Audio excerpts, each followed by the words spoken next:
serta semua yang hadir di majelis ini, baik ibu-ibu, kakak-kakak, adik-adik, anak-anak. Semoga semuanya disayang Allah, dibahagiakan Allah, dicintai Allah. Semoga semuanya disayang Rasulullah, dirindukan Rasulullah. Semoga semuanya hidup dalam keadaan bahagia. Meninggal dunianya husnul khatimah. Di akhirat nanti Allah perkenankan kita masuk dalam surganya. Tanpa hisab, tanpa azab. Amin ya rabbal alamin.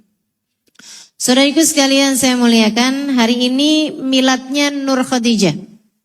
Tanggal milad yang ke-6. Ya. Sekaligus juga hari ini ada banyak hal nih yang kita peringati.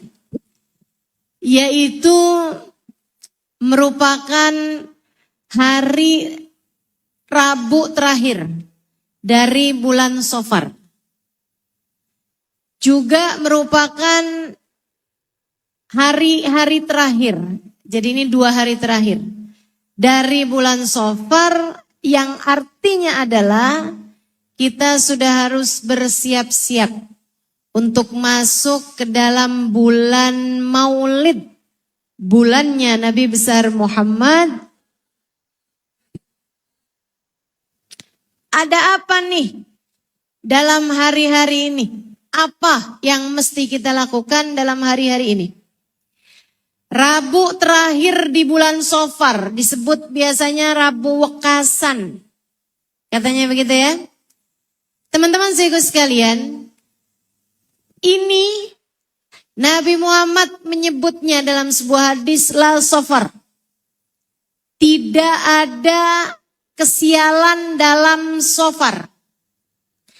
Tidak ada hari naas dalam bulan Safar. Bu, hari sial itu enggak ada. Ya Bu ya? Hari sial tuh enggak ada. Hari naas tuh enggak ada, ibu-ibu sekalian. Karena kalau mau naas mah naas aja, nggak pakai lihat hari. Betul? Kalau mau sial mah sial aja Bu, nggak pakai nungguin hari. Akan tetapi meskipun andai di hari tersebut banyak terjadi kesialan, bagi siapapun yang dijaga oleh Allah Subhanahu wa taala, maka ia akan terjaga. Nabi menyebutkan la safar. Kata Nabi, enggak ada bulan Safar mendatangkan kesialan, enggak ada. Dulu zaman jahiliyah, kalau udah datang Rabu terakhir di bulan Safar, atau bahkan 1 bulan penuh di bulan Safar, itu mereka nggak ada yang pada mau bepergian. Nggak mau tuh pergi bulan Safar. Mereka dulu nggak mau ngawinin bulan Safar. Ntar kalau mereka lihat ada orang nikah kemudian bercerai, ditanyain, kawinnya bulan apa? Kalau dibilang bulan Safar, makanya Safar sih gitu. Mereka menghindari nikahan bulan Safar, menghindari bepergian bulan Safar. Sampai Nabi kemudian mengatakan, la Safar, kata Nabi, tidak ada Safar dalam artian sial atau naas, enggak ada. Bahkan teman-teman saudaraku sekalian yang saya muliakan, dulu di masa jahiliyah orang tuh nggak mau bahkan perang di bulan Safar. Ntar kita kalah, jangan dah. Padahal kan yang namanya perang pasti ada yang menang, pasti ada yang kalah, Bu. Mereka nggak mau mengadakan lomba, mengadakan perang pada bulan Safar. Sampai kemudian terutuslah Nabi kita Muhammad. Ibu asal tahu Nabi Muhammad sama Sayyidah Khadijah menikah bulan Safar. Mana rumah tangga yang lebih harmonis daripada rumahnya Nabi Muhammad sallallahu alaihi wasallam? Enggak ada rumah tangga lebih romantis daripada rumah tangganya baginda kita, Kanjeng Nabi Muhammad sallallahu alaihi wasallam. Bersama dengan Sayyidah Khadijah, udah yang paling cakep rumah tangganya, yang paling romantis rumah tangganya, yang paling manis rumah tangganya, yang paling indah dunia dan akhirat. Sampai-sampai Nabi Muhammad mengatakan tentang Sayyidah Khadijah, ruziqtu hubbaha. Saya telah dikaruniai Allah rasa cinta kepada Khadijah. Hati saya penuh dengan rasa cinta kepada Sayyidah Khadijah. Ruziqtu hubbah. Saya dianugerahi Allah rasa cinta kepada Khadijah. Bu, Nabi seolah ngasih tahu gitu, bahwa rasa cintanya tuh gak bisa saya tahan. Udah anugerah dari Allah, gimana coba? Ini ya, saya bisa bayangin, dan saya yakin juga nih, di antara kita nih nggak ada loh yang dicintai sama suaminya sampai segitu. Saya nggak yakin. Saya ngeliat muka-mukanya nggak ada. Kayaknya nggak ada suami kita yang bilang Allah telah menganugerahkan dalam hatiku rasa cinta padamu sayang. Kayaknya kalau ada yang digituin sama suaminya nggak ngaji dah. Ya Allah, ya Allah. Ustazah tahu aja, kita kan haji healing Ustazah. Ngaji nih kita healing. Saudariku sekalian, saya muliakan. Itu Nabi Muhammad dengan Sayyidah Khadijah menikahnya di bulan Safar. Jadi nggak ada ceritanya Safar sebagai bulan sial. Nggak ada ceritanya Rabu terakhir bulan Safar sebagai hari sial. Nggak ada ceritanya. Nggak ada ceritanya. Teman-teman saudariku sekalian, nggak usah khawatir. Kaum jahiliyah tuh yang kayak begitu. Nabi kemudian menghapus tradisi tersebut, pemikiran tersebut. Bahkan kemenangan gilang gemilang dalam perang Khaybar terjadi pada bulan Safar. Jadi gak ada ceritanya orang kalau perang kalah nih kalau bulan Safar. Atau orang kalau dagang bakalan rugi nih kalau mulainya di bulan Safar. Jangan bisnis bulan Safar. Jangan ngadain transaksi jual beli pada hari Rabu terakhir bulan Safar. Gak ada. Misalnya begitu, teman-teman saya sekalian, tidak seperti itu. Gak seperti itu kenyataannya. Sekali lagi, bulan Safar bukan bulan sial. Hari Rabu terakhir dari bulan Safar juga bukan hari sial. Jelas sampai sini? Memang ibu-ibu sekalian, di hari Rabu terakhir di bulan Safar, sekarang kita berada. Makanya saya harus menyampaikannya sekarang. Pas banget Bu. Pas banget. Jadi harus saya sampaikan sama ibu-ibu sekalian. Di hari ini adalah hari Allah menetapkan, menuliskan, menurunkan takdir hari-hari sial yang akan Allah bagi-bagikan dalam sepanjang tahun. Memang, teman-teman saya sekalian, bahkan kabarnya ada 320.000 bala yang akan turun sepanjang tahun di atas muka bumi ini. Banyak banget tuh, 320.000 bala. Teman-teman sekalian, karenanya di bulan Shofar kita nggak boleh ikutan orang jahiliyah, ketakutan banget sampai nggak mau keluar. Tapi kita juga nggak boleh yang nggak ada sial. Kita dangdutan, nggak gitu juga.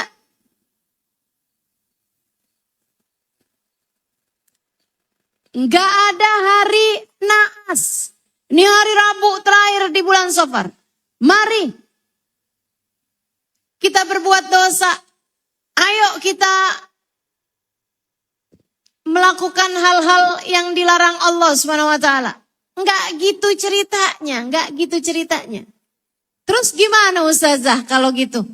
Kita enggak boleh ke ujung, enggak boleh ke ujung juga. Enggak boleh ketakutan, tapi tidak boleh juga meremehkan. Jadi mestinya bagaimana? Keluar aja. Majelis aja. Yang mau ngawinin, yang ngawinin aja. Jangan sekarang tapi. Akan lagi di majelis ya. Yang mau jalan-jalan aja. Tapi jangan sekarang. Kan kamu lagi duduk di majelis. Akan tetapi jangan lupa. Karena hari ini hari ditetapkannya bala sepanjang tahun. Kita perbanyak doa. Mohon perlindungan kepada Allah. Sehingga semoga Allah jauhkan kita dari segala bala. Amin. Ya Rabbal Alamin. Apa aja Ustazah yang mesti dilakukan buat mencegah kita dari bala? Ya sekurangnya sih 4 hal lah. Yang pertama, ini bukan hanya hari Rabu terakhir di bulan Shofar. Kapan waktu aja. Cara kita mencegah diri dari bala yang bisa turun kepada umat ini. Bahkan kepada manusia seluruh dunia. Ada 4 hal membuat kamu terhindar dari segala bala. Oh 5 ding. Saya tambahin lagi 1, 5. Yang pertama, yaitu dengan sedekah.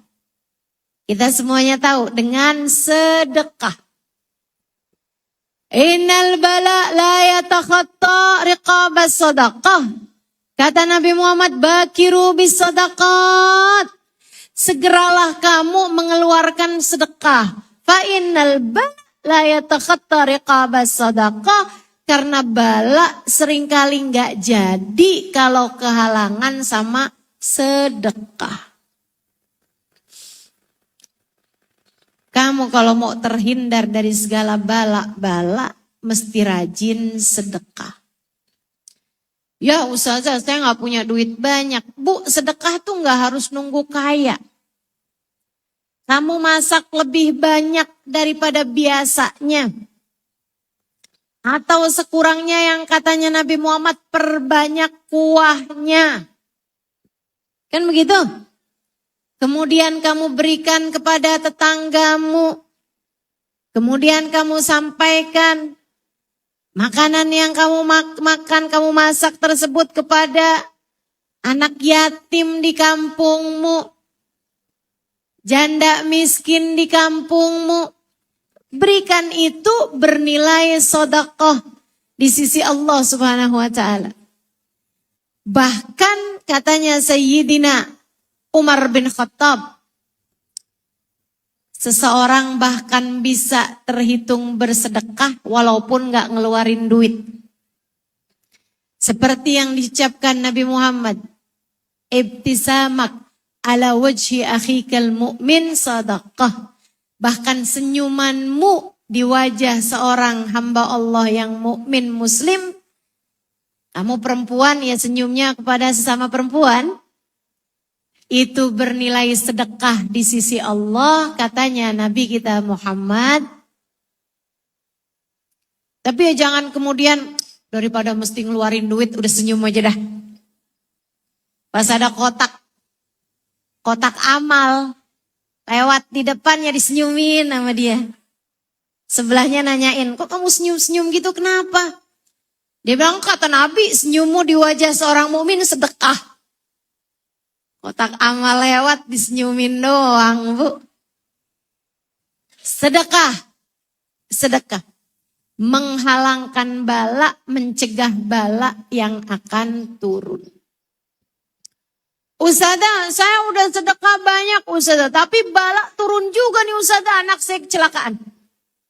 Misalnya, anak kamu kecelakaan terus, ya alhamdulillah sih Ustazah, cuman saya bawa doang ke tukang pijit. Nah tuh alhamdulillah. Andai kamu gak sedekah, terjadinya bala mungkin akan membuat kamu kesusahan setengah mati. Bisa hal besar yang terjadi, Bu. Bisa saja yang terjadi lebih besar daripada itu. Sebab kadang-kadang katanya para ulama, kamu kalau sedang dijatuhi musibah-musibah kecil, bala-bala kecil, bisa jadi bala kecil tersebut, musibah kecil tersebut mencegahmu, menghalangkanmu dari bala besar yang semestinya terjadi. Begitu.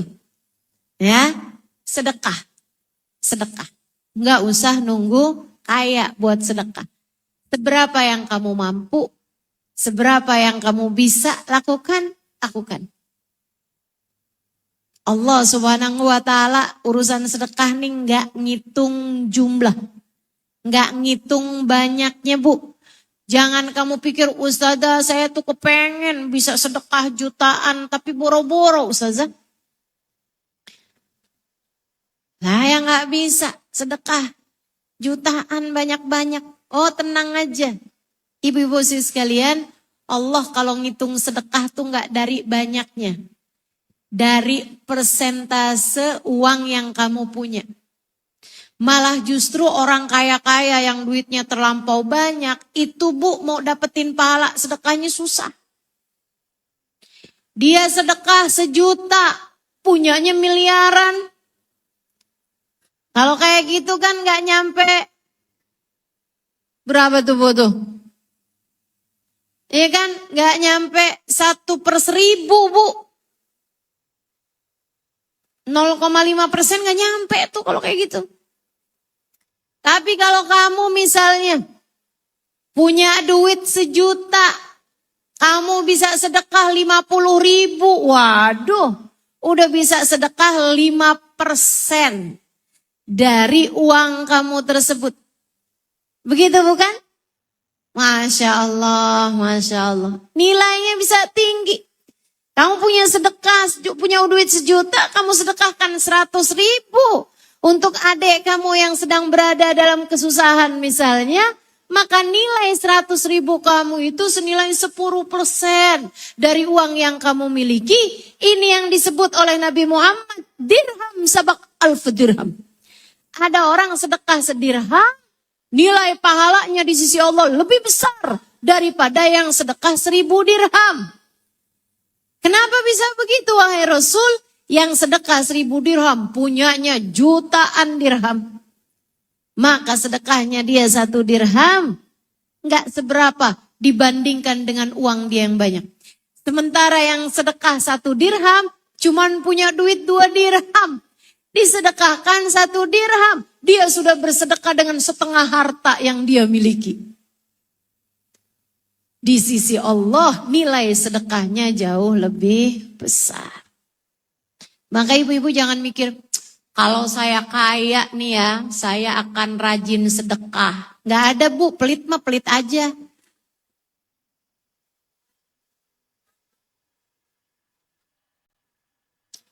Orang tuh kalau emang pelit-pelit aja Bu.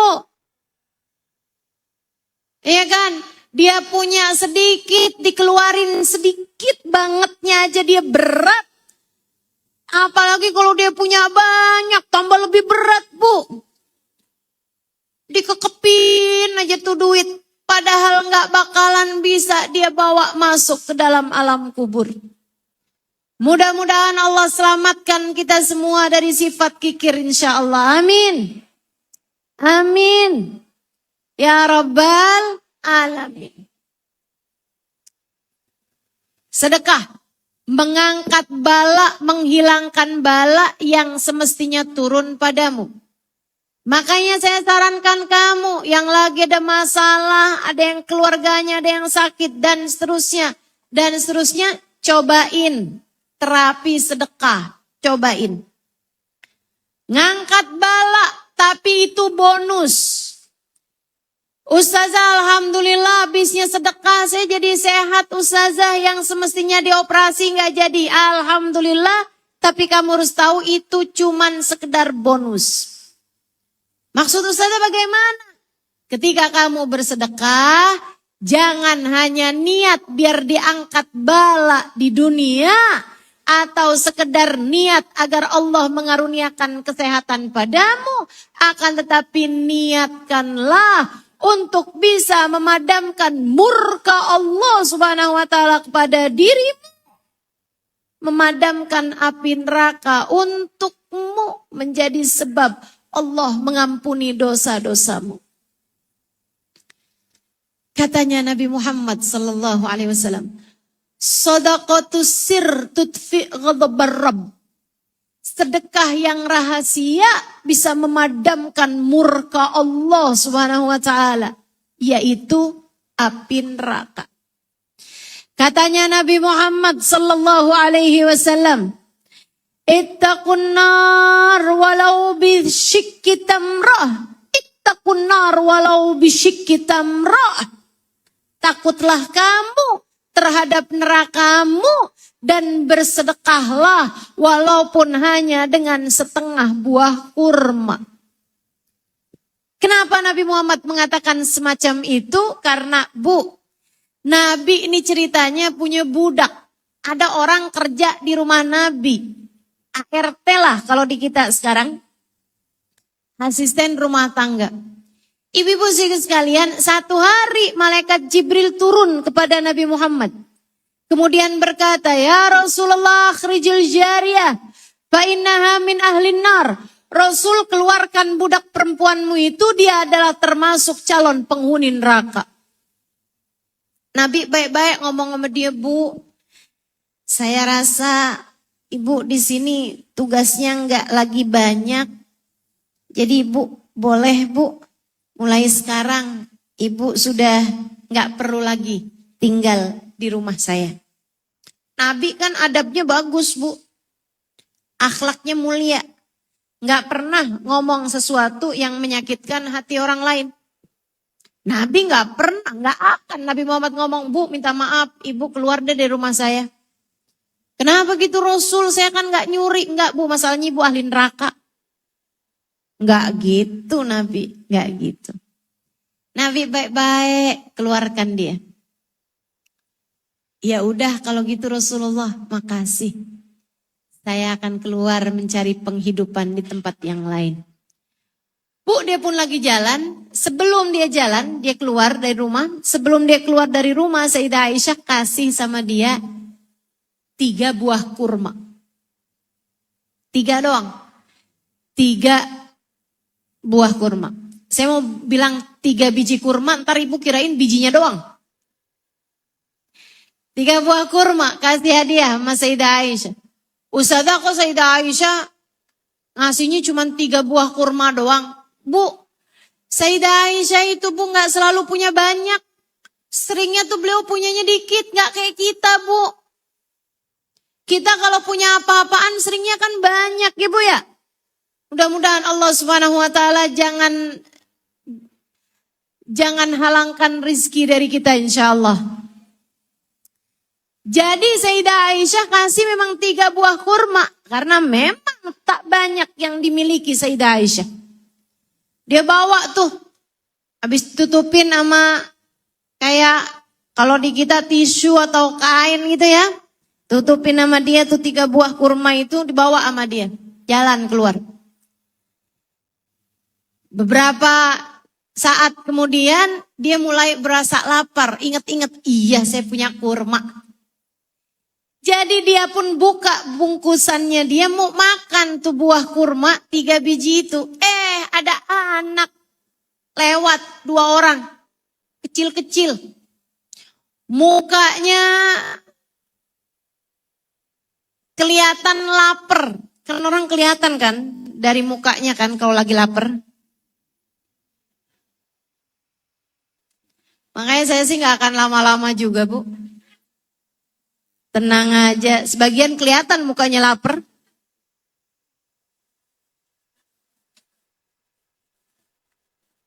Muka orang lapar kan kelihatan ya, Bu ya. Ibu-ibu kan nggak mungkin, kamu lapar ya? Kok kamu tahu? Iya, jari kaki kamu tuh nggak mungkin. Kamu lapar ya? Kok kamu tahu tangan kamu tuh soalnya? Nggak mungkin, kita tahu muka orang kelaparan, muka orang ngantuk, muka orang sedih, muka orang seneng. Semuanya terpancar dari muka. Anak dua ini, kemudian kecil-kecil nih lewat depan dia kelihatan mukanya pada lapar. Dipanggil sama dia. Dia bilang, kamu siapa nak? Anak yatim ternyata. Ya ampun, dah sini dah. Dia buka tuh bungkusan, Bu, satu dikasih ke yang satu, satu lagi dikasih ke yang satu, tinggal satu. Dia mau makan tuh yang satu, tapi nih anak dua ini, Bu, dari laparnya buru-buru tuh dimakan sama dia kurma itu. Sampai ketika habis selesai makan pun masih ngeliatin satu buah kurma yang mau dia makan. Gak tega dia liatnya, dibelah tuh kurma jadi dua. Dia mikir, saya gak makan gak apa-apa dah, saya orang dewasa, gampang bisa cari lagi saya. Dibelah tuh buah kurma satu, separuh dikasih yang satu, separuh dikasih ke yang lainnya. Malaikat Jibril turun lagi ke Nabi Muhammad. Arji'il jariyah fa innaha min ahlil jannah. Wahai Nabi Muhammad, kembalikan budak perempuan kamu. Sesungguhnya dia salah satu dari calon penghuni surga. Nabi suruhan sahabat buat nyari tuh budak, Bu. Sampai akhirnya ketemu tuh budak lagi duduk sendirian. Lapar tapi kagak ada makanan. Bingung, dia lagi kepanasan, mau pergi kemana daya. Tiba-tiba datang para sahabat Nabi Muhammad. Kemudian mengembalikan si budak tersebut itu kepada Nabi Muhammad sallallahu alaihi wasallam. Budaknya juga heran, tadi baru habis dikeluarin, walaupun kalau diusirkan kayak nggak pantas ya, Bu ya. Tadi baru habis dipecat gitu kan, baru habis dikeluarin dari rumah Nabi Muhammad. Sekarang kok dibalikin lagi nih, Bu nih. Siapa yang nggak mau dipecat dari umat Nabi Muhammad, jangan pelit-pelit sama orang. Halo? Halo? Kalau nggak kepengen dipecat, kamu berusaha untuk mempertahankan posisi sebagai umat Nabi Muhammad sallallahu alaihi wasallam, yuk belajar buat melapangkan dada untuk bisa meluaskan hati dan memberikan pemberian-pemberian kepada orang-orang lain.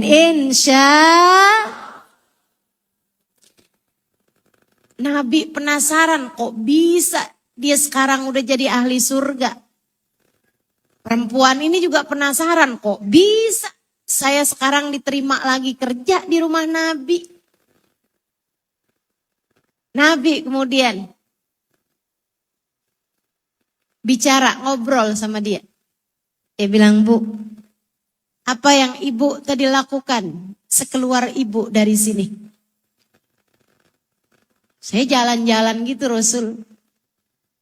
Ada lagi kayaknya. Oh itu Rasul. Kurma tadi kurma. Kan saya dikasih kurma tuh Rasul. Sama Sayyidah Aisyah 3 biji. Saya lapar mau saya makan. Ada anak kecil 2 Rasul. Diceritakan tuh tadi tuh. Sampai kemudian saya belah tuh kurmanya. Saya berikan separuh yang satu lagi. Nabi kemudian mengatakan, takun nar walau bisyikki tamrah. Takutlah kalian terhadap neraka. Selamatkanlah dirimu dari azab neraka. Selamatkan dirimu dari kesialan neraka. Walau bisyikki tamrah, dengan bersedekah. Walaupun hanya dengan setengah buah kurma. Tuh hadisnya. Bukan berarti kamu kalau mau sedekah sedekah buah kurma paroin aja. Biar kita kerjain hadisnya Nabi Muhammad, enggak gitu. Hadisnya bukan berarti nyuruh kita sedekah dengan separuh buah kurma. Ya, melainkan dengan apapun yang kita punya. Mudah-mudahan Allah kasih hidayahnya. Mudah-mudahan Allah kasih taufiknya. Mudah-mudahan Allah kasih jalannya. Biar kita bisa jadi hamba-hamba Allah yang punya sifat dermawan. Amin. Ya Rabbal Alamin. Sedekah. Ibu-ibu kebayang, kesialan neraka aja Bu bisa nggak jadi gara-gara sedekah. Apalagi kesialan di dunia ini. Nggak ada artinya apa-apa. Makanya Nabi Muhammad bilang, bakiru bis sadaqat, bersegeralah sedekah. Fa innal bala la yatakhatta riqabas sadaqah. Karena bala nggak bisa turun kehalangan pundak sedekah. Kalau ada orang mau nyerang kita, kemudian kita punya bodyguard yang sangat besar, pengawal, badannya besar, dia menghalangkan orang tersebut dari sampai bahayanya kepada kita. Nah ini katanya Nabi Muhammad, kamu kalau kepengen kehalangan dari bala, maka jadikanlah sedekah sebagai pengawal pribadimu, sebagai bodyguard bagimu. Fa innal bala la yatakhatta riqabas sadaqah, karena bala yang akan menyerangmu enggak akan sampai padamu kalau kehalangan pundaknya sedekah. Ibarat orang nih sedekah nih pundaknya gede, bisa menghalangkanmu dari bala yang turun. Tapi sekali lagi, itu semua jadikan sebagai bonus saja. Yang utamanya adalah agar kita selamat di hari akhirat. Insya sedekah. Biar kenapa? Biar gak sakit-sakitan. Enggak. Iya sih, biar gak sakit-sakitan. Tapi bukan di dunia, tar di akhirat. Saya nggak mau jadi orang sakit-sakitan di kuburan. Saya nggak mau jadi orang yang sakit-sakitan di padang mahsyar. Saya nggak mau jadi orang yang kesakitan saat di hari hisab. Saya nggak mau jadi orang yang kesakitan saat melewati jembatan Sirat. Karenanya saya bersedekah. Begitu. Jadi sedekahmu jangan hanya diniatin biar ngangkat bala.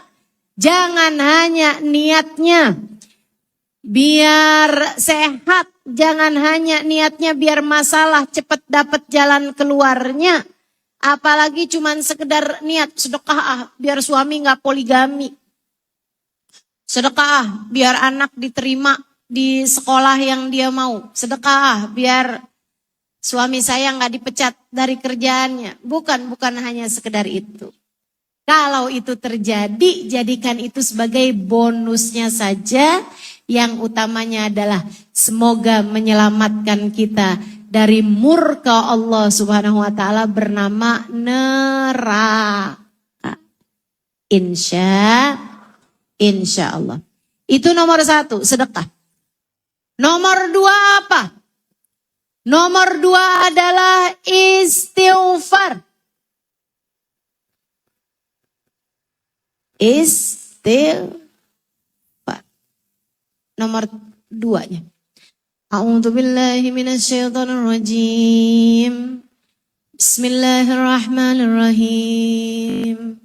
Wa ma kana Allahu liyu'adzibahum wa anta fihim. Wa ma kana Allahu liyu'adzibahum wa hum yastaghfirun. Shadaqallahul azim. Kata Allah, kami tidak akan menurunkan bala. Allah tidak akan menurunkan bala kepada satu kaum selagi engkau wahai Nabi Muhammad berada di antara mereka. Kami tidak akan menurunkan satu bala kepada satu kaum selagi mereka senantiasa beristighfar, memohon ampun kepada Allah Subhanahu wa ta'ala. Kamu harus sering-sering minta ampun sama Allah. Kamu. Ustazah iya juga. Saya juga. Kita semua. Harus banyak mohon ampun sama Allah. Siapa ustazah yang gak perlu minta ampun sama Allah? Nabi Muhammad dan para nabi-nabi yang lain sebenarnya gak perlu minta ampun sama Allah. Kenapa? Fa'innahum ma'sumin, karena mereka terjaga dari berbuat dosa, mustahil mengerjakan perbuatan yang haram ataupun makruh. Makruh aja gak bisa, apalagi haram, gak mungkin. Para nabi mereka terjaga, tidak ada yang mengerjakan pekerjaan-pekerjaan yang haram. Itu namanya sifat amanah yang wajib dimiliki oleh seorang nabi, siddiq, amanah, tabligh, fatonah. Amanah itu artinya mereka terjaga, tidak akan melakukan hal yang haram. Hal yang dilarang tuh gak mungkin dilakukan oleh nabi. Karena yang kalau ditanya siapa yang sebenarnya tidak perlu beristighfar, sebenarnya siapa yang gak perlu mohon ampun sama Allah? Para nabi. Wabil khusus baginda kita Nabi besar Muhammad sallallahu alaihi wasallam, terutamanya Nabi kita Muhammad sallallahu alaihi wasallam, Nabi gak perlu istighfar, kagak ada dosanya ngapain? Gak ada dosanya ngapain? Akan tetapi survei membuktikan, sejarah Nabi Muhammad membuktikan, akan tetapi kisah kehidupan Nabi Muhammad membuktikan. Saudariku sekalian yang saya muliakan, kunna na'ud min julusin Nabi, min jalsatin Nabi sallallahu alaihi wasallam, fastaghfar akthar min 70 marrah. Kami ngitungin dari duduknya Nabi Muhammad sallallahu alaihi wasallam, sekali duduk aja Nabi Muhammad istighfarnya lebih daripada 70 kali. Kalau ada manusia yang gak perlu istighfar, dia adalah Nabi Muhammad sallallahu alaihi wasallam. Tapi dia bahkan memohon ampun lebih daripada 70 kali dalam sekali duduk beliau. Atau yang diriwayatkan oleh Sayyidah Aisyah radhiyallahu taala anha wa ardhaha, Nabi Muhammad di waktu malam minta izin padaku untuk sholat tahajud, untuk sholat malam. Nabi pun sholat. Habis selesai sholat doa. Sholat lagi, doa lagi, sholat lagi, doa lagi sampai jelang subuh. Ketika saya melihat beliau, saya sudah melihat beliau sudah bengkak telapak kakinya karena terlampau panjang mengerjakan ibadah. Saya pun bertanya kepada Nabi Muhammad, lima hadzal juhud kullah ya Rasulullah. Kenapa engkau memaksakan diri sedemikian rupa wahai Rasul? Alaysa qad ghafar laka Allah ma taqaddama min dzambika wa ma ta'akhkhar. Bukankah telah Allah ampuni dosa-dosamu jika ada yang lalu maupun yang akan datang? Dosamu semua sudah diampuni Allah wahai Rasul. Tapi engkau minta maaf sampai segitunya, engkau mohon ampun sampai segitunya, air matamu berlelehan, dadamu naik turun sesak karena memohon ampunan pada Allah Subhanahu wa taala. Nabi Muhammad tersenyum menjawab, afala uhib an akuna 'abdan syakura. Bukankah saya senang untuk jadi seorang hamba yang mengerti berterima kasih kepada Allah. Nabi Muhammad hidupnya enggak pernah jauh-jauh dari istighfar. Padahal enggak perlu. Ini yang modelan kayak saya, kayak kamu. Kamu. Yang kalau Nih kamu bayangin kalau malaikat bisa bacain dosa-dosa kamu di hadapan teman-temanmu, kayaknya nggak bakalan ada orang mau berkawan denganmu itu. Betul? Bahkan kalau dosa itu ada baunya, kalau setiap mengerjakan dosa ada baunya yang bisa dicium sama manusia-manusia pada umumnya, saya nggak yakin ada orang mau duduk di samping saya. Sama halnya denganmu, bukan? Andai dosa itu ada aromanya, ada baunya. Ibu-ibu tahu, orang kalau habis ngomongin orang, Bu, kayak habis makan bangkai baunya. Ibu kapan terakhir ngomongin orang? Beberapa detik yang lalu, Ustazah. Saya habis ngomongin orang, Ustazah. Sama teman sebelah saya bilang, no dia no, baru bicara malakinya kenapa hadir ya? Dosa ada baunya, belum tentu ada siapapun mau duduk di samping kita. Tapi segitunya ibu-ibu saudariku sekalian, alhamdulillah, tsumma alhamdulillah. Dosa nih gak ada baunya, alhamdulillah. Malaikat itu gak hadir buat bacain dosa-dosa kita di hadapan kawan-kawan kita, alhamdulillah, alhamdulillah. Tapi kalau bicara kelayakan, kita adalah orang yang paling pantas untuk memperbanyak istighfar karena dosanya yang paling banyak. Betul? Betul? Nah, di hari kayak gini nih, Rabu terakhir di bulan Safar, kita akan memperbanyak membaca istighfar. Mohon ampun pada Allah Subhanahu wa taala, Jalla Jalaluhu wa ta'ala al-azamatu. Sehingga mudah-mudahan dosa-dosa kita diampuni Allah Subhanahu wa ta'ala. Besok-besok juga banyakin istighfar. Ustazah sekurang-kurangnya dah Ustazah, ajarin kami nih Ustazah. Kan kalau dikasih ini sekian, istighfarnya panjang-panjang begini begitu suka rada lupa pikiran kita, betul Bu? Kalau ngeliatin ibu-ibu nih ya, udah kebanyakan harga bawang, harga cabai,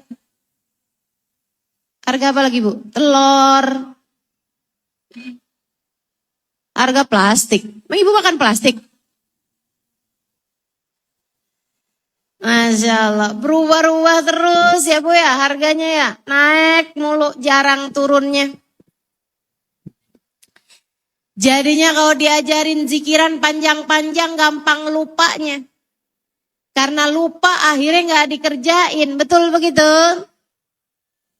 Makanya saya mau ajarin yang gampang aja. Ibu-ibu kalau habis sholat duha pagi tuh, ibu-ibu baca Rabbighfirli warhamni wa tub alayya.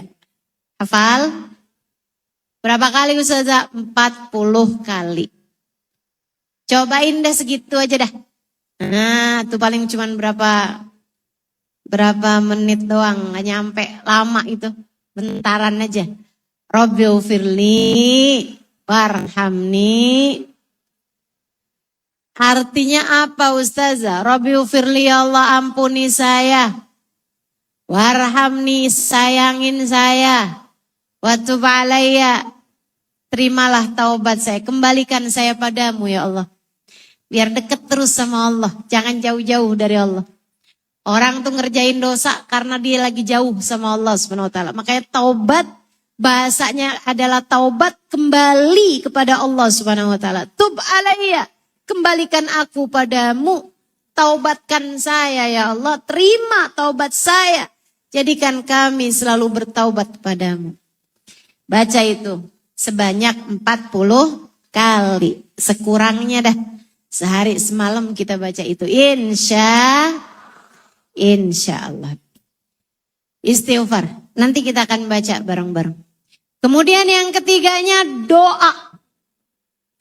Hal-hal yang mencegah bala biar nggak turun kepada kita. Yang pertama tadi apa? Sedekah. Yang kedua barusan apa? Yang ketiga sekarang adalah doa. Ibu jangan remehkan doa. Jangan kecilkan doa. Doa bukan sekedar, ia adalah semua yang kamu perlukan. Doa. Baik kamu berdoa sendiri ataupun didoakan oleh orang lain. Dan kamu juga kalau doa, jangan hanya mendoakan dirimu sendiri, akan tetapi juga mendoakan orang lain. Karena mustajab. Mustajabnya doa, seringkali ketika kamu mendoakan orang lain, dan juga mustajabnya doa, seringkali ketika kamu didoakan oleh orang lain. Makanya Bu, sama orang tuh yang baik. Biar ada banyak orang mendoakan kamu. Ya Bu ya? Jangan jahat sama orang. Apalagi berbuat zolim sama orang lain. Kata Nabi Muhammad, ittaqu da'watal madlum. Fa innahu laisa bainahu wa bainahu illa. Laisa bainahu wa bainallahi hijab. Kata Nabi Muhammad, ittaqu da'watal madlum. Fa innahu laisa bainahu wa bainallahi hijab. Takutlah kamu, hati-hatilah kamu sama doanya orang yang terzolimi. Karena doanya orang yang terzolimi itu tidak ada penghalang antara dia sama Allah. Jangan pernah berbuat jahat sama orang. Jangan zolimin orang. Dia gak bisa balas apa-apa kok Ustazah. Dia emang gak berdaya kok Ustazah, gak bisa balas apa-apa, tenang aja saya. Dia emang orang kayak gitu, udah gak akan bisa balas apa-apa juga. Dianya gak bisa balas, Tuhannya bisa balas. Dianya mungkin gak bisa balas, Tuhannya bisa balas. Kadang-kadang kita nih sebagai perempuan terutamanya, kadang nyakitin orang tapi gak berasa. Iya Ustazah, tangga saya tuh Ustazah, diundang-undang orang saya gak diundang. Jangan suudzon. Mungkin dia lupa. Mungkin dia tahu kamu gak bisa ngamplopin. Jadi dia ingin meringankan bebanmu. Ya udah gak apa-apa sih gak diundang. Iya Bu. Ustazah, nomor HP saya diblok. Jangan suudzon. Mungkin kamunya memang mengganggu. Mungkin kamunya malah mengganggu keadaan orang tersebut. Merasa terganggu denganmu. Bukankah jauh lebih mudah kalau kamu diblok? Masalahnya saya lagi utang, datengin aja. Datengin aja rumahnya. Gitu kan? Karena kamu punya hak untuk itu. Tapi kalau orang yang gak punya utang sama kamu, terus nomor kamu diblok, ya udah sih Bu, gak apa-apa. Ya kan? Toh juga yang lain kan banyak yang gak ngeblok juga. Udah nyakitin hati saya, kamu jangan sakit hati, seharusnya ngaca. Kadang-kadang kita mengganggu orang tanpa kita sadari. Kita mesti ngertiin orang Bu, enggak semua orang itu mau untuk kita repotkan. Lagi pula sebaik-baik orang adalah orang-orang yang memiliki kepekaan untuk tidak mengganggu orang lain. Kalau ada orang gak mau kamu deketin, jangan dideketin. Kalau orang nih misalnya mau jalan-jalan kamu gak diajak, jangan minta ikut. Itu tuh Bu ya, Bu. Itu tuh tentang jaga hati sendiri. Kamu jangan menuntut orang, dia seharusnya begini, dia seharusnya begitu. Jangan. Justru sebaliknya, tuntutlah diri sendiri. Tuntut diri sendiri. Kalau kamu bilang, dia seharusnya ngajakin saya. Kamu bilang dalam hati kamu, tapi saya seharusnya enggak minta ikut. Saya seharusnya enggak minta diajak. Begitu. Berarti mungkin selama ini saya kalau ikut gangguin yang lain kali. Iya sih. Kemarin pas lagi bareng-barengan jalan, semua yang jalan saya utangin. Lah itu. Kamu mengganggu orang. Kamu mengusik orang. Maka jadilah seseorang yang kalau bisa bermanfaat sama orang lain. Kalau kamu gak bisa bermanfaat, sekurangnya jangan ganggu orang. Jelas? Jelas? Itu adalah bagian dari sedekah kita kepada orang lain. Ibu-ibu sekalian, bagian dari sedekah kita pada orang lain adalah dengan kita tidak mengganggu dia. Gitu ya? Doa. Jadi orang baik.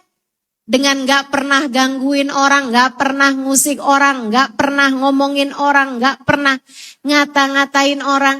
Sehingga orang akhirnya jadi berdoa baik semuanya buat kamu. Di saat malam hari dia lagi doa, didoainnya kamu. Ibu itu tuh gak pernah ngomong gak enak. Kan begitu tuh?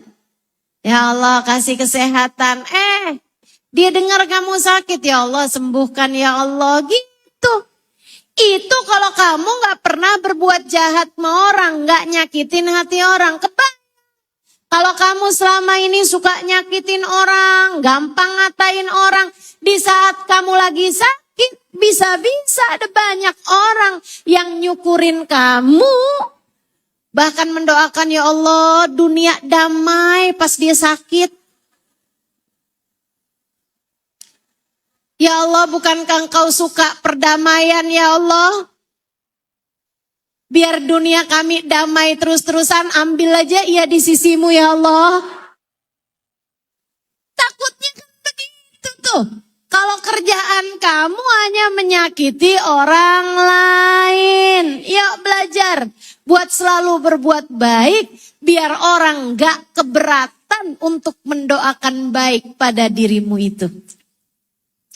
Begitu ibu-ibu saudariku sekalian yang saya muliakan.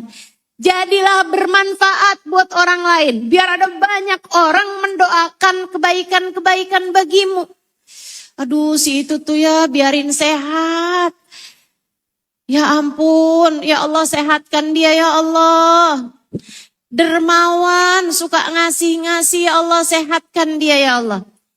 Bunyai itu ya Allah sehatkan ya Allah. Kalau dia sakit nanti gak bisa ada majelis-majelis lagi ya Allah. Kemana saya mesti ngaji jauh banget ya Allah. Ya Allah, kamu selalu berbuat baik sama orang-orang. Maka akan banyak orang yang akan mendoakan kebaikanmu tersebut. Bahkan sekurangnya, kalau kamu di dalam rumah sama suami baik, hormat. Saat kamu sakit, saat kamu sulit, suamimu akan segera mendoakan dirimu itu. Bu, jangan sampai kamu jadi istri pas kamu lagi sakit, suamimu nyukurin kamu. Saya lagi pusing banget sih bang, tuh kan kamu tahu kan. Ingat-ingat kemarin habis ngapain saya. Kamu perhatiin deh, aku lihat-liatin kalau kamu habis ngomel-ngomelin saya tuh kamu sakit. Makanya jangan suka ngomel, digituin ntar sama suami. Itu karena kamu gak berusaha berbuat baik sama dia. Tapi kalau kamu jadi istri soleha, kamu jaga lisanmu untuk tidak menyakiti dia. Kamu jaga perilakumu untuk selalu hormat kepadanya, selalu sayang sama dia. Di saat kamu sakit, dia akan mendoakanmu, ya Allah, sehatkan istri saya, ya Allah. Susah saya kalau dia sakit, ya Allah, tolongin saya, ya Allah, sehatkan istri saya. Akan begitu ibu-ibu saudariku sekalian. Akan begitu. Jadi yuk kita berusaha untuk berdoa biar Allah ngangkat bala buat kita sekalian. Insya Allah. Masih ada 2 lagi nih Bu nih. Hal penghalang kita dari bala. Nanti kalau udah selesai semuanya kita bahas, kita akan kerjakan. Yang bisa kita kerjakan, kita akan kerjakan sekarang sambil doa. Minta sama Allah agar Allah angkat bala dari kita semuanya insya Allah. Bahkan semoga balanya terangkat bukan hanya buat orang-orang yang ada di Pegaden ya. Pegaden sini. Akan tetapi buat semua orang yang ada di Subang. Bahkan bukan cuman buat orang-orang yang ada di Subang. Akan tetapi buat semua umat Islam yang ada di Jawa Barat. Bahkan bukan cuman buat umat Islam yang ada di Jawa Barat. Tapi mudah-mudahan Allah angkat bala buat semua umat Islam yang ada di Indonesia. Bahkan bukan cuman buat orang Indonesia aja. Kita juga meminta pada Allah SWT. Semoga Allah selamatkan semua umat Islam. Allah angkat bala dari semua umat Islam di berbagai macam penjuru dunia ini. Mudah-mudahan Bu, siapa tahu aja doa-doa kita bisa mengalangkan bala dari umat Islam yang ada di Palestina. Saya kalau buka televisi berita Palestina, saya lewatin Bu. Saya lengkapin, sedih. Sedihnya karena enggak banyak yang bisa kita lakukan. Tentu saja selain daripada doa. Nah itu doa menjadi satu-satunya yang bisa kita lakukan, maka jangan sampai kita tinggalkan. Doain, doain mereka. Bagaimanapun Bu, Allah ada di hati mereka sebagaimana Allah ada di hati kita. Mereka kalau ditanya siapa nabinya, mereka bakalan jawab nabi kami, Nabi Muhammad. Mereka mau makan gak bisa. Mereka mau minum gak ada air bersih. Mereka Bu gak bisa ngerjain sholat berjamaah. Ada bom, ada tembakan, ada di dekat-dekat mereka. Ya Allah, kita gak bisa bantuin apa-apa buat mereka. Sama-sama ada Allah dan Rasulnya. Hati kita sama hati mereka. Maka kita benar-benar minta sama Allah, ya Allah angkat bala dari umat ini ya Allah. Dari umat Islam yang di Indonesia terutamanya, yang di belahan bumi manapun ya Allah. Jauhkan kami dari segala bala. Ma dhahara minha wa batan, yang kelihatan ataupun yang enggak kelihatan. Masih ada 2 lagi. Apa tuh Ustazah? Yang keempat, sholawat. Wa ma kana Allah liyu'adzibahum wa anta fihim. Kami tidak akan menurunkan bala bagi umat selagi ada engkau wahai Nabi Muhammad di antara mereka. Ada Nabi Muhammad di antara kita. Ada nama Nabi Muhammad di lisan-lisan kita dengan bersolawat dan berucap salam. Ada cinta kepada Nabi Muhammad di dalam hati-hati kita. Ada ingatan, memori, kenangan tentang Nabi Muhammad di dalam otak dan pikiran kita. Ada sunnah-sunnah Nabi Muhammad terpraktekkan dalam kehidupan kita. Mengangkat bala bagimu. Kalau hal itu besar dalam dirimu, bisa mengangkat bala dari semua yang ada di dalam rumahmu. Orang serumah keangkat semua balanya karena kesolehan kamu, karena kamu hidup bersama dengan Nabi Muhammad. Ada Nabi Muhammad di lisanmu, Ada Nabi Muhammad di pikiranmu. Ada Nabi Muhammad kamu praktekkan sunnah-sunnahnya dalam dirimu. Dan ada Nabi Muhammad cintanya di dalam hatimu. Bu, ini tugasnya para ulama. Memendekkan jarak umat dengan Nabi Muhammad. Sebab ulama warasatul anbiya. Ulama adalah pewaris Nabi. Maka kamu kalau pengen tahu nih ilmunya manfaat apa enggak buat saya. Kalau kamu dengerin kajian. Terus kamu pikir nih ilmunya nih manfaat enggak sama saya. Buat saya nih. Coba aja liatin. Tambah pendek enggak jaraknya Nabi Muhammad dalam dirimu itu? Tambah berasa deket enggak sama Nabi Muhammad karena mendengarkan dia? Tapi kalau yang diingat cuman ketawa-ketawa aja.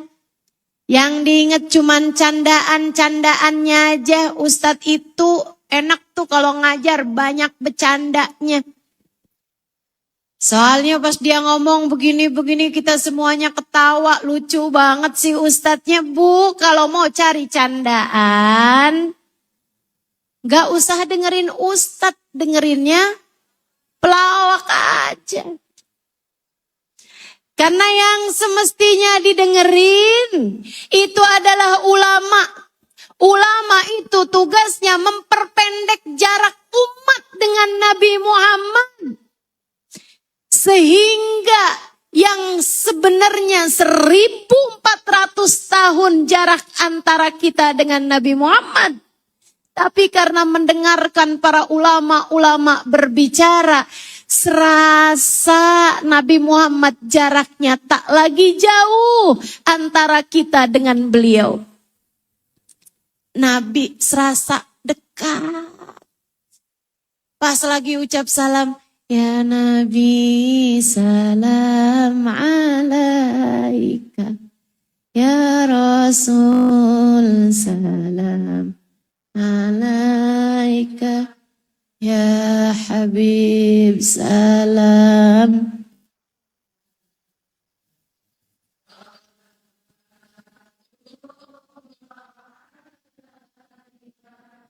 Anta syamsun, anta badrun, anta nurun fawqa nuri, anta iksirun waghali, anta misbahus suduri. Alaika ya Rasul salam. Habib salam alaika. Salawatullah. Bu, ulama membuat jarak yang semestinya 1400 tahun antara kita dengan Nabi Muhammad. Dan ribuan kilometer antara kita dengan Madinah. Tapi berkat para ulama-ulama kita ngasih kenal kita sama Nabi Muhammad. Berasa nabinya jadi dekat. Berasa saat ucap salam kayak deket nabinya. Apalagi ketika disampaikan saat kamu mengucapkan salam, Allah kembalikan ruh Nabi Muhammad hingga dapat menjawab salam kamu. Duh, rasanya Nabi jadi kayak berasa dekat. Kayak Nabi saya kenal gitu. Kayak deket gitu. Dan semoga Nabinya juga jadi kenal sama saya. Syamsun anta badrun. Aduh Nabi Muhammad, engkau seperti matahari yang menyinari kehidupan saya. Anta badrun, engkau setara rembulan, membuat indah malam-malam saya. Anta iksir, engkau permata berharga. anta ghali, engkau tinggi nilaimu ya Rasulullah. Anta misbahus suduri, engkau adalah cahaya untuk hati-hati kami. Itu ulama memperpendek jarak antaramu dengan Nabi Muhammad. Dan Bu, makanya kenapa kita harus hormat sama para ulama? Karena memang mereka adalah penggantinya Nabi Muhammad. Membuat kita jadi kenal sama Nabi Muhammad karena para ulama-ulama. Ibu-ibu sekaligus sekalian yang saya muliakan, saya Bu, andai nggak kenal sama para ulama-ulama, masih tetap jauh jarak saya dengan Nabi Muhammad. Nggak akan merasa dekat dengan Nabi Muhammad. Tapi karena berguru, karena belajar dengan para ulama, baik yang ada di Indonesia, aja, yang ada di Jawa Barat, yang ada di Jawa Tengah, yang ada di Jawa Timur. Hingga kemudian saya belajar dari ulama yang ada di kota Hadramut, belajar dari ulama yang ada di Madinah, belajar dari ulama yang ada di Mekah, belajar dari ulama di mana-mana tempat. Saya belajar dari ulama juga, meskipun saya hanya mendengarkan kajiannya dari Syekh Muhammad Ramdan Al-Buti yang menuliskan kitab Fiqhu Sirah. Beliau dari Syria.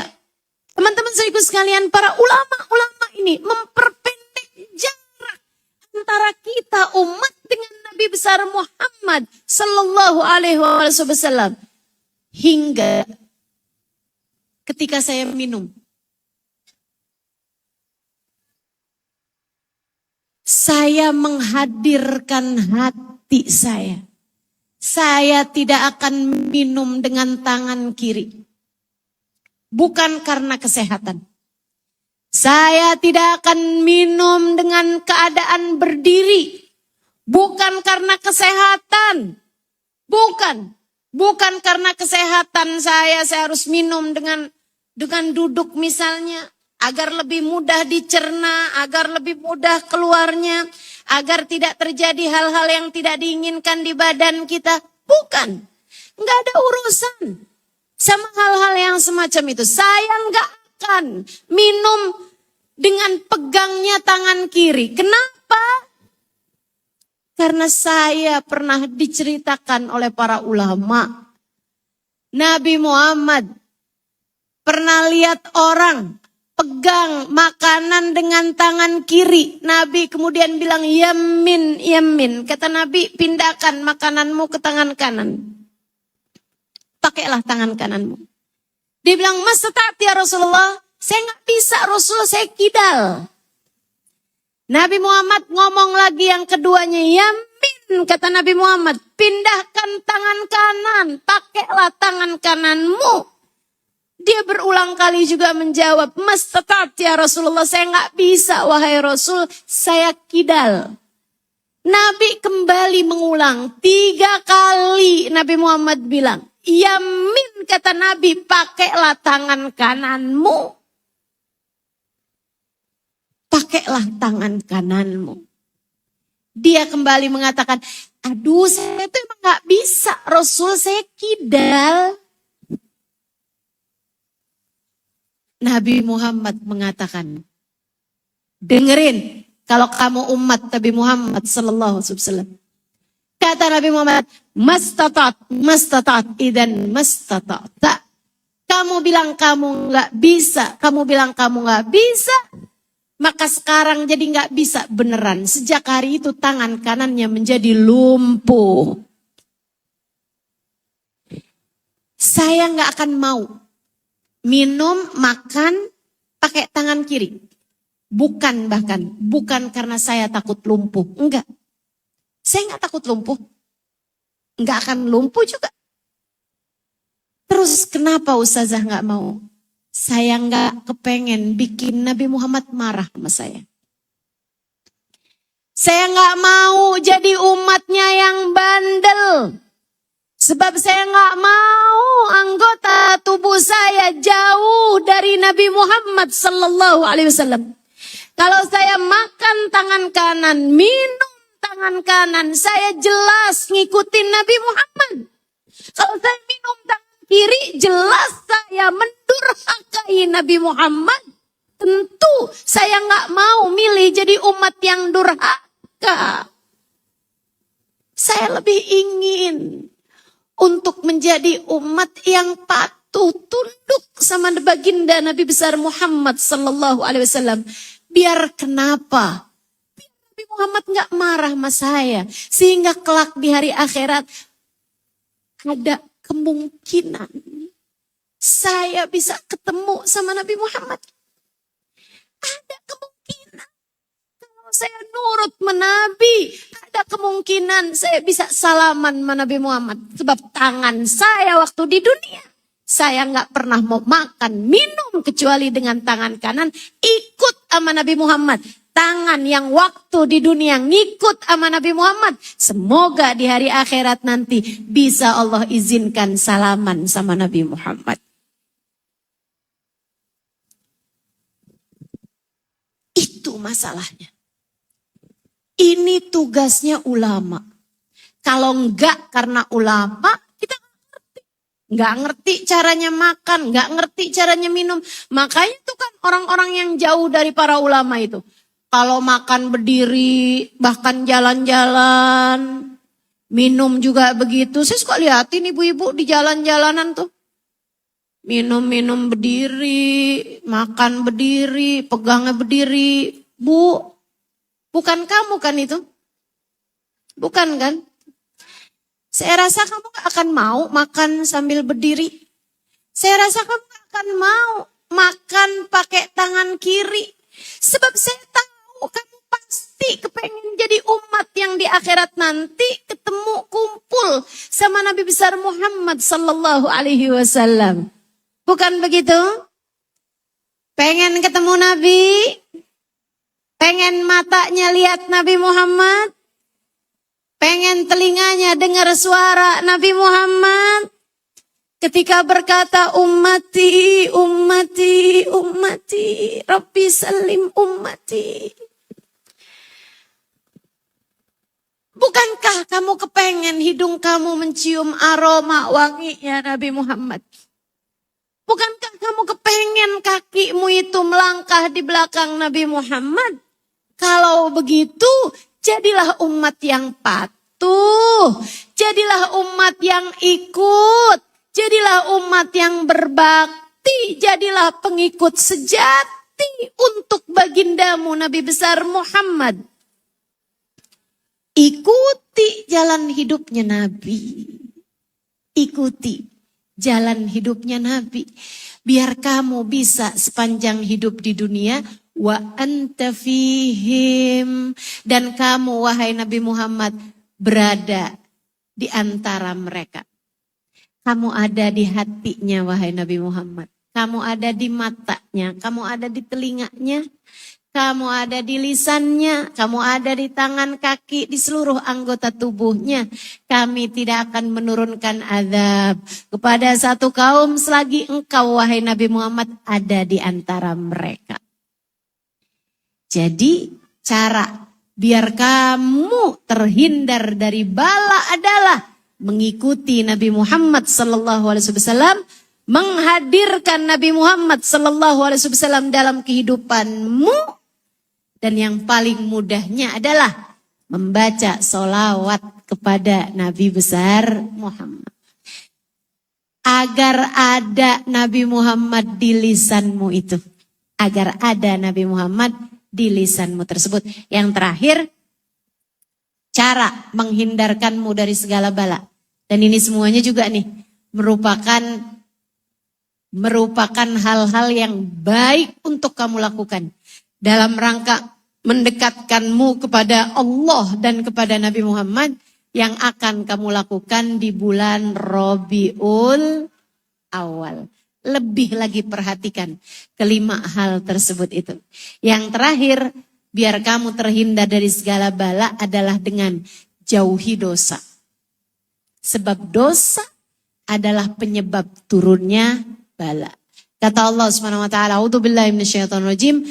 Ma asabatkum min musibah illa fabima kasabat aidikum. Tidaklah menimpa kepada kalian satu musibah, melainkan disebabkan perbuatan dosa yang kalian lakukan sendiri. Kamu lakukan si perbuatan dosanya, akhirnya Allah turunkan bala. Jadi DP-nya. Ya ampun, beneran banget nih. Habis durhaka sama orang tua, tiba-tiba jatuh. Tiba-tiba kecelakaan. Tuh DP tuh. Dibayar sama Allah SWT. DP-nya. Nggak seberapa. Allah kayak lagi mau bilang, ingat. Kamu durhaka, kamu bikin dosa. Aku akan dapat memberikan azab kepadamu kelak di hari akhirat nanti. Nih di dunia aku tunjukin. Kayak gitu. Kamu berbuat kesalahan. Kemudian Allah SWT timpakan bala. Makanya karena kalau kamu pengen gimana ya caranya ya. Biar terhindar dari bala. Jadilah hamba Allah yang bertakwa. Menjalankan perintah Allah, meninggalkan dosa-dosa. Tinggalkan semua yang haram, kerjakan semua perintah Allah, kamu jadi hamba yang bertakwa pada Allah SWT, istiqomah lurus di jalan Allah SWT, dengan cara semacam itu kamu akan dijauhkan dari segala bala. Jika bahkan ada gunung jatuh di atas orang-orang, kamu ada di situ. Kamu bertakwa, Allah akan beri kepadamu jalan keluar dan solusi terindah hingga kamu tidak sampai diturunkan bala. Itu janji Allah SWT dalam Al-Quran. A'udzubillahi minasyaitonirrajim. Man yattaqillah yaj'al lahu makhraja wa yarzuqhu min haitsu la yahtasib. Siapa yang bertakwa kepada Allah SWT, takwa, tinggalin dosa, kerjakan taat. Perintah Allah SWT kamu laksanakan dengan cara semacam itu. Yaj'al lahu makhraja. Siapa yang bertakwa kepada Allah, Allah akan selalu memberi jalan keluar dari setiap permasalahan hidupnya dan akan diberi padanya rizki dari arah yang tidak dia sangka-sangka. Ustazah udah terlanjur dosanya banyak. Taubatin, mohonkan ampun pada Allah SWT. Yuk nih, di hari Rabu terakhir dari bulan Safar, niat mau melaksanakan perintah-perintah Allah dengan lebih baik lagi. Insya di Rabu terakhir dari bulan Safar, niat ninggalin dosa. Bismillah. Niat ninggalin yang haram-haram. Bismillah. Niat mau jaga diri kita jauh dari semua hal-hal yang dilarang Allah SWT. Bismillah. Bismillah. Kita tinggalkan semua dosa-dosa kita. Mudah-mudahan Allah jaga kita, Allah pelihara kita. Selebihnya yuk satu-satu mau kita kerjain. Yang pertama tadi sedekah. Itu suruh sedekah nih Ustazah sekarang. Ya seenggaknya dengan kamu tersenyum kepada saya. Dan saya tersenyum kepadamu bernilai sedekah. Insya nanti pas keluar dari sini yang bisa kamu lakukan dari sedekah coba kamu lakukan juga insya Allah. Ya. Kemudian yang kedua tadi apa? Istighfar. Kita akan baca bareng-bareng. Kemudian yang ketiganya apa? Doa. Akan juga kita baca bareng-bareng. Kemudian yang terakhirnya adalah sholawat. Nah, juga ya. Akan kita kerjakan bersama-sama juga. Bismillah ya. A'udzubillahiminasyaitonirrajim. Kita mau baca istighfarnya. Astaghfirullahaladzim. Innahu kana ghaffara. 100 kali. Astaghfirullah. Innahu kana ghaffara. Artinya apa tuh Ustazah? Astaghfirullah. Aku mohon ampun kepada Allah. Innahu kana ghaffara. Sungguhnya Allah SWT adalah zat yang maha mengampuni. Itu istighfarnya Hubabah Khadijah. Istighfarnya Hubabah Khadijah. Hubabah Khadijah selalu baca istighfar itu. Astaghfirullah innahu kana ghaffara. Kita akan baca istighfar tersebut 100 kali. Tasbih saya kayaknya ketinggalan di mobil nih kayaknya. Udah gak apa-apa. Teman-teman saya sekalian, astaghfirullah innahu kana ghaffara akan kita baca 100 kali. Kemudian Rabbighfirli warhamni wa tub alayya. Kita akan baca sebanyak 40